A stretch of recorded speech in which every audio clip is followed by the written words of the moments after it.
asalaamaaleykum suñu mbokk internet yi bëggee Galaye Talibé Bamba ak Infos Rewmi ba tey ñu nekk ci combat wu Modou Lo Eumeu Sène tey fii ñu ñëw nag ñu ngi Parcelles Unité 11 ba tey génn ñu ci koñu Modou Lo ndax kii ñu toogal suñu côté droite moom mooy Bollé mi yoroon Modou Lo boxe durant combat bi mën na ni sax bokkoon na ci préparation wu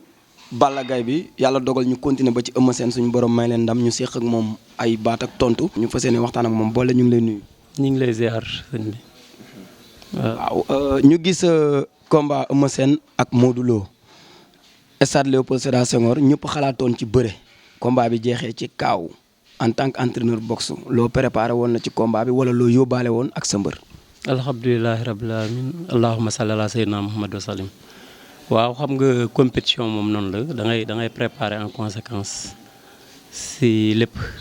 da ngay préparer wu si xeex préparer wu si bëre waaw léegi nag. soo eggee lu mu laaj rek ngay indi loolu. mais dañoo gis ci présentation bi Modou Lo di def ay mouvement di dóor gauche droite lu mu préparé la wala loo ko conseillé parce que bu doon bëree tey dañ naan Pambay wala Ndiouga mais buñ nee dóor mu daanu la entraîneur boxe bi la ñu war a laaj moom moo ko yóbbu xalaatal ko loolu wala déet parce que dañoo sóoroon seen combat bu njëkk bi bëre bii ñëw jeexee ci xeex. waaw parce que xam nga boo xoolee mbër bu nekk ak ni ngay préparé ak mbër bi. boo xoolee ñun ci côté xeex bi dañ préparé woon stratégiquement Eumeu Sène dafa nekk mbër boo xam ne day laaw ñun dañ insisté woon trop ci laaw bi quoi dañ insisté woon trop ci préparé ko mu indi laaw ñu liggéey lu ñu war a liggéey te yàlla def na loolu parce que boo xoolee Eumeu Sène combat yëpp boo abordé rek soo ko heurtelee rek day indi laaw boobu noonu. waaw ñu liggéey si en conséquence yàlla may ñu si ndam. léegi ñu gis yenn mbër yi dem di jëli ji coach su boxeur à l'étranger di dem xool soit tubaab wala beneen nit bu bokkul ak ñun soit américain wala dara Modou Lo préféré Bollé doomu Sénégal comme moom entraîneur boxe yi nekk Europe dañoo gën a xarañ ñi fi nekk ba mbër yi di fi bàyyi ñi fi nekk wala ñi fi nekk dañoo xalaatul ni war nañoo am capacité boobu. non xam nga loolu moom côté xeeb la rek parce que. tey boo xoolee ñun dañuy formé naa ay champion yoo xam ne tey ñi ngi États-Unis di boxe ñeneen ñi ngi Italie ñeneen ñi ngi France suñu niveau ak niveau Europe ak États-Unis man gisuma ci différence parce que ay étoiles la ñu am comme ñeneen nu ñu am étoile man yóbbu naa équipe nationale championnat du monde équipe nationale Sénégal yóbbu naa leen au championnat du monde def naa ak ñoom ay camp d'entraînement ak yeneen entraîneurs yi nekk au niveau mondial gis naa seen i capacité amul lenn lu ñu ñëppalee c'est-à-dire der bi la rek der bi la tey jii bu nu xeesoon peut-être dinañ ñu dégg si yeneen level waaw ñun ñi ngi si biir staff technique national comme entraîneur ñi ngi si comme adjoint directeur technique ñi ngi liggéey ay travail de haut niveau c'est-à-dire tey boxe bi dafa nekk benn sport boo xam ne dafay vivre en cachette moo tax sax ba am ñu yenn horaires yi ba xamuñu ñu mais boxe ñi ngi si teg ay jéego yu mag a mag. waaw nga indi mbër xam nga ñu gis tey boo xoolee kor bu ñu nekk ci boxe taxaw face à face la ñu gis Modou Lo kor épercule Eumeu Sène mu mën a daanu ci biir boxe am na kor wala dóor mu daanu boxeur da koy yóbbaale fu muy dem wala lu muy for la. non boo xoolee Modou moom da daan kor boo xoolee si carrière am yëpp da daan kor di dóor mais dóor moom dafa am ay technique dafa am force ñun dañ améliorer technique bi parce que da daan kor di dóor ay 4 uppercut boo xoolee mais doon am fay mais dañ si liggéey bu baax a baax dañ améliorer kor bi si côté technique parce que Modou dafa nekk athlète boo xam ne dafa am force mais technique de frappe bi moo desoon liggéey nañ si bu baax a baax préparé aussi en conséquence parce que forum la moom nu mu mën a demee rek en général combat mi da lay kor waaw man xamaloon naa ko ni ak technique de frappe bi boo ko liggéey boo koree nit boo ko dóoree benn yoon rek bàyyi ko day daanu te loolu moo feeñ démb. kon dóor mu daanu point la wala lu nit di yóbbaale ba tax nga ne ko soo koree nit ak sa force de frappe boo ko dóoree ci point yi nga ko jàngal koo ko dóor benn waroo xar ñaareel. waaw parce que nit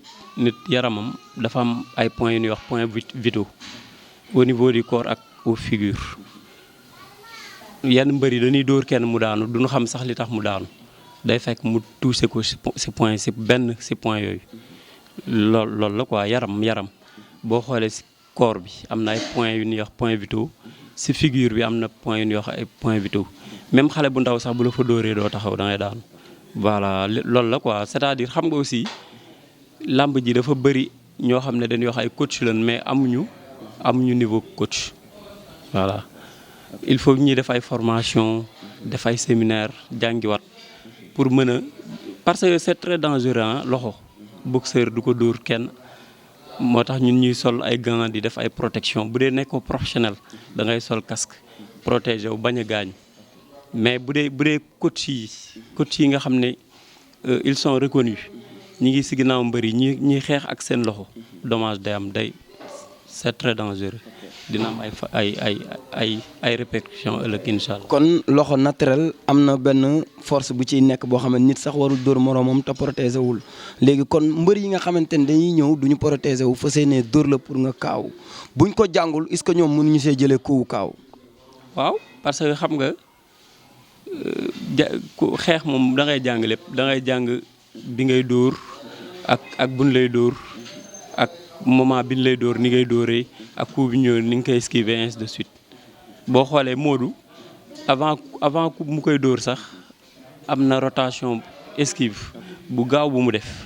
dafa esquiver taxaw bloqué ko dóor ko loolu yëpp lu ñu liggéey la même boo xoolee si open press bi sax am na ay esquive boo duggaatee si open press di nga gis may liggéey ak moom ay esquive parce que dañ xamoon ne combat bi moom si esquive rek la mën jeexee man jàpp moon sax mu dóor ko uppercut parce que lu gën a bëri su buñ doon def esquive crochet lan doon liggéey rarement leen si liggéey uppercut mais nag yàlla foofu la ko jeexalee.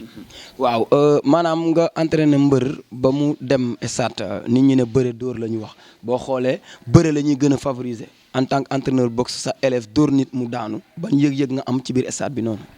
non ñun moom comme ni ma la ko waxee léegi rek yàgg nañ yóbbu ay boxeurs au niveau international ñu ngi si staff technique national bi dañuy former ay champion ba tax na ñun léegi défaite ak victoire lépp dañuy dund ak moom rek. voilà ñun duñ si glorifié wu quoi parce que am nañ si expérience léegi bu ma juumul 2011 daa njëkk a génn yóbbu équipe nationale loolu yàgg na léegi ça fait je crois 8 ans te avant loolu. depuis 2007 laa nekk si staff technique national maa ngi dem fu ne maa ngi yóbbu ay éléments fu ne ñi am ay médaille d'or di ñëw voilà kon victoire la rek dañ koy sant yàlla quoi voilà dañuy sant yàlla. mais tey en tant que entraîneur boxe Modou Lo fan la jëm. waaw ñun ñi déglu proposition yi rek tey dañuy toog di leen déglu di xool koo leen ñuy jox ñu waxtaan comme staff la ñu xool. prochain combat Modou Lo mën nañ ci xalaat xeex wala bëre. ça dépend si adversaire bu muy am rek. non en tant que entraîneur boxe quoi. ça dépend si adversaire bu muy am loolu laa la wax léegi dama ne la adversaire bu nekk ak stratégie booy ñëwee ak moom voilà. waaw léegi ñi doon wax naan Modou Lo du doon roi des arènes wala matul mbër tey mu daan roi des arènes bi Eumeu Sène boo xoolee dimanche bii mu ko ñàkk. ci at bi mu ko jëlee bés boobu la tombeel maanaam boo xoolee at la def ci moom Modou Lo jël ko ci moom ak combat bi mu pertoon tension boobu nan ngeen ko dundee ak moom ba def ci moom conscience tranquille suñu borom may ko ndam. waaw xam nga àdduna moom loo gis liggéey la loo gis rek liggéey la nit moom li nga nekk boo gëmee nga def si lu si war amul dara loo xam ne mën na la seet lépp war nga ko mën am quoi. voilà loolu la moom dafa liggéey na quoi ba pare nit ko am jom la boo fekkee entraînement du sonn man liggéey na ak moom vraiment liggéey na ak mbër yu bëri liggéey na ak Franc maa ko préparé combat bi Gora Sock Papa Sow Ama Baldé maa préparé Papa Sow liggéey naa ak mbër yu bëri mais pour te dire rek moom dafa am benn jom bu nekk si moom boo xam ne duma ko gis sax si yeneen sportif yi waaw travail naa ak mbër yu bëri ay Mor Yekini Ramdan ñu bëri maa leen di formé mais am na jom ak fugg boo xam ne mi ngi si moom ba tax na man xamoon naa ne kii am na lu bëri loo xam ne war na ko mën a am si arène. ok maanaam comme ni nga ko waxee léegi fugg bi ci moom am na ñoo xam ne nañ Modou Lo gëmul ñàkk yow mi ko jege ba bi mu ñàkkee ci Balla Gaye ñenn ñu bari xaddi woon mais démb ñu gis biir Léopold Sédar Senghor ci dimanche bi Modou Lo am détermination boo xamante ne ni nit ñi sax dañ naan da koo ñeme ba Eumeu Sène mujj koo ragal kot sam la wala ci xalaat bi ngeen yéendoog moom wala moom conscience am tranquille la. xam man de pour wax la dëgg moom wax dëgg yàlla man dernier conseil yu ma conseil la ma ne ko dalal yow yaa mujjee si kawam kon jëlal sa temps moom mooy wut si revanche la revanche nag da nga koy bàyyi mu jum nga exploité ko te wax dëgg yàlla noonu la ko abordé waaw. ma jël ki ci sama côté càmmoñ parce que bi ñu toogee boole da ko woo mu toog ak moom kilifa gi ñu ngi lay nuyu. waaw ñu ngi lay fay bu baax. yow maanaam da ngay yëngu ci wàllu bosku wala da ngay jàppale boole parce que biñ ñëwee dafa ne ñun ñett ñooy toog waxtaan démb mu yóbbu nit mu am ndam doon roi des arènes en tant que accompagnant am lan nga yëg yow. waaw bo di nuyu ñëpp rek. di wax ni dañoo bég ba léegi nii xam nga am contentement bu baax a baax a baax boole adjoint am laa quoi ñu ñaar ñoo yor salle ba yor élèves yi moo tax fu mu nekk daf may xëcc ci wetam loolu ma ko ci sant bu baax di ko ci gërëm parce que mënoon na ko yéene keneen mais man wax dëgg yàlla yëg-yëg bi mu am ci man mën ma ko fay daal xam nga waaw. waaw léegi ñu gis démb Modou Lo xeexu mbedd kor Eumeu Sène dóor ko mu daanu boole am na lu mu ci wax waaye dañu xool ci différence de poids yi wala force de frappe bi lan nga ñu ci mën a wax yow. waaw bon Modou moom mën naa ni nit ñi xamuñu ko sax parce que lu bari da koy denc te li ci kanam mooy dàq daal mais li mu def démb keneen ku dul Eumeu Sène sax buñ ko defee mu wàcc. li mu def démb keneen ku dul Eumeu Sène. buñ ko defee mu wàcc. foo teg loolu. waaw parce que liggéey. parce que Modou dafa nekk nit koo xam ne dafa neex a jëflanteel parce que entraînement lu mu métti da koy résister te loolu moo jafe ci mbër yi waaw te yàlla def na ko ci moom ñun xam nga duñu ànd ak kuy caaxaan yàllaa ñu boole nag parce que ñun du ñuy caaxaan kat moo tax yàlla boole ñu moom liggéeykat la ñun nit ay liggéeykat lañ mu ñuy déggal xëy na li mu am nii lim ñu déggal moo tax mu am ko. parce que luñ ko teg da koy nangoo xam nga te loolu jafe na ci sportif.